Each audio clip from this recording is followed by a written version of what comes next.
I think there's a new harsh reality with Georgia football, and Georgia fans are feeling it right now. Championship or bust in Athens, Georgia now, and that's what happens when you go back to back, when you win back to back national championships, when you have a dominant run like 20, winning 29 games in a row.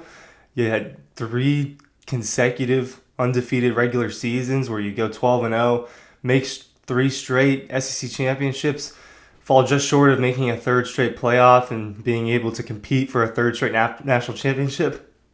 That's what the program has been doing the last couple of years, and because of that, I think now we've entered championship or bust status for Georgia.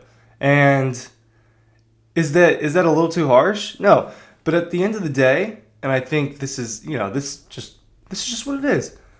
This season, a three-peat was on the line for Georgia, and it seemed, and look, it was a somewhat realistic thing to happen. Georgia was a contender, and in my opinion, and probably the opinion of most other people, and Georgia is one of the four best teams in college football.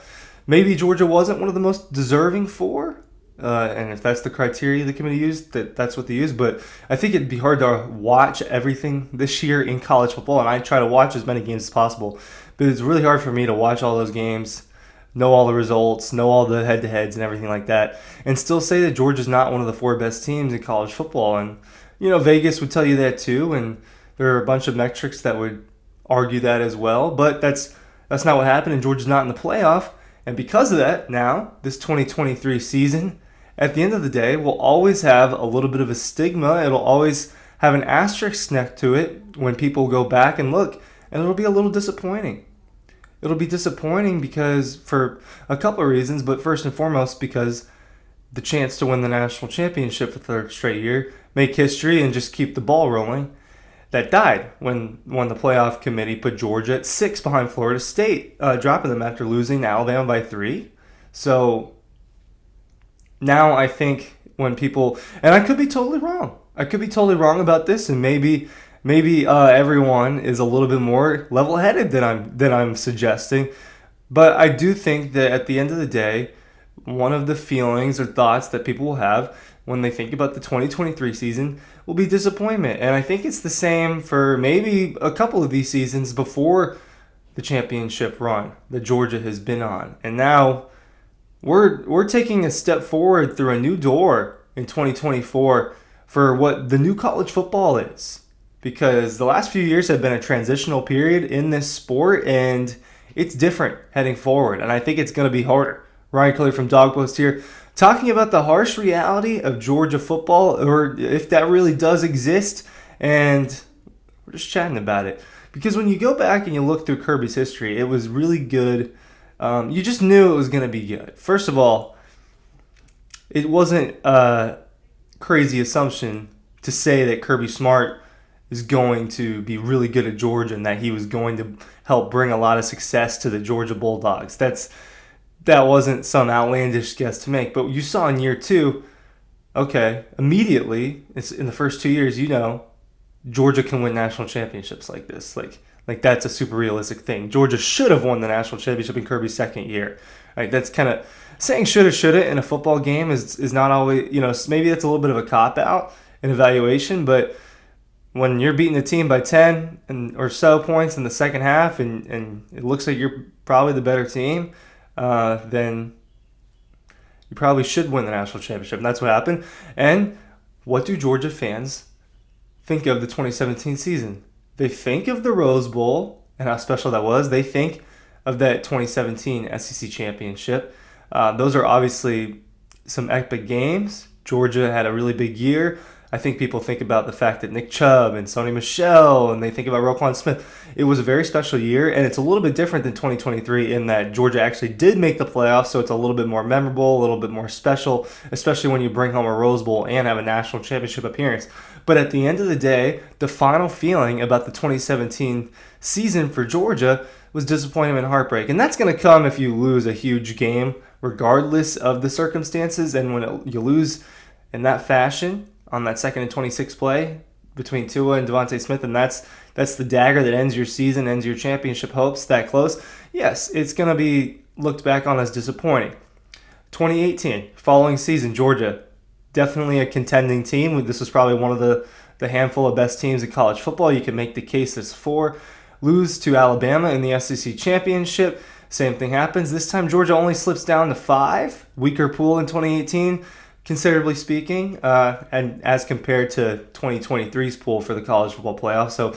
But 2018, good year for Georgia. That was Jake Fromm's best year. He was solid his freshman year. I thought he was pretty good his sophomore year, and then his junior year he took a step back. And I think that kind of was the story with Jake Fromm. And he played pretty well his sophomore year, and that's part of why he held off Justin Fields. Justin wasn't ready. I think people need to get their heads through that Justin just wasn't ready. Maybe if he would have waited around, he would have been really good for Georgia. But he wasn't ready to take the job from Jake Fromm at that point, and that's why Jake was out there for the most part. That's the main explanation for that. But you look back at 2018, there's you lose the Sugar Bowl to Texas because guess what? No one cared about it. No one cared about it. And at this point, it's hard to say how many people will sit out of this Orange Bowl, how the Georgia players will react to it, especially since this one is going to sting a little bit more for the team and the fan base just because of what was on the line. But in 2018, we saw that it was championship or bust before Georgia even won the national championship.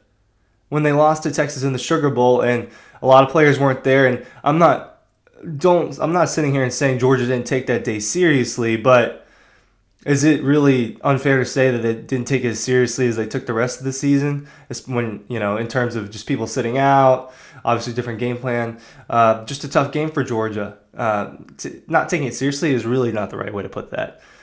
And this year's Orange Bowl, I imagine you'll have a couple sit-outs. I'm seeing that Kirby expects all, if not most, of the players to play, whether they're going to the draft or not. I imagine there may be a couple, but you saw the quote from Kendall Milton in the last couple of days talking about just how he wouldn't trade his experience at Georgia for anything, how any opportunity he has to suit up with these guys, his brothers, he's going to take. So, that Kendall Milton quote, a guy who I think is one of the guys that is going to go to the NFL and get drafted, and so obviously he's got stuff on the line, especially a guy like Kendall Milton who's been injured. He wants to go to battle with his guys, one more time. I think that's something that Kendall Milton wants to do, and he's made that pretty much known. So will the 2018 Sugar Bowl be the same as the 2023 Orange Bowl for Georgia? I don't think so, and this Georgia team is in good position to beat Florida State in the Orange Bowl too. So I think the result could also be different versus a depleted Georgia team against Texas in the Sugar Bowl back then. 2019, you could have made the argument that Georgia was one of the best 4, but LSU essentially knocked them out in that SEC championship, and that was probably the right move, but the Oklahoma ended up getting torched by LSU. With Georgia beating them the second time around, I doubt that 2019 LSU team was sick.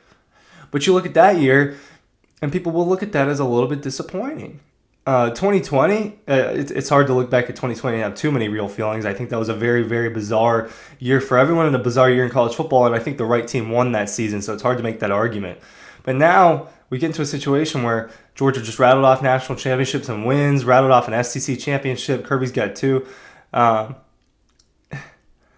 It's going to be really hard to win in the future in college football with realignment, with NIL, the transfer portal, expansion, having to play really good teams almost every week. It's just there's going to be tougher games a little bit more often. I just think it's going to be harder to win, but Georgia's equipped to win, and I don't think anything is changing just because of all the changes. Kirby and his staff have shown that they change with the changes and they adapt to the changes, and ultimately that's why I think Georgia's going to keep winning. Are they going to win national championships every year? No, but we knew that.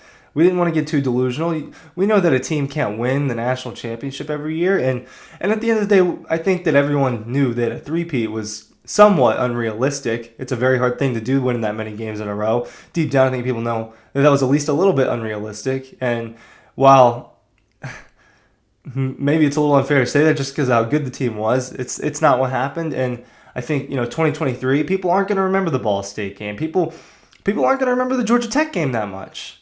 Looking back on it, what people will remember about 2023 the most will be that game against Alabama and the fact that Georgia didn't make the playoff. If you believe I'm really wrong about that, let me know. But that's my take about this, and that's the harsh reality for Georgia football, is it's getting measured against itself and getting measured against huge success. Thanks for watching.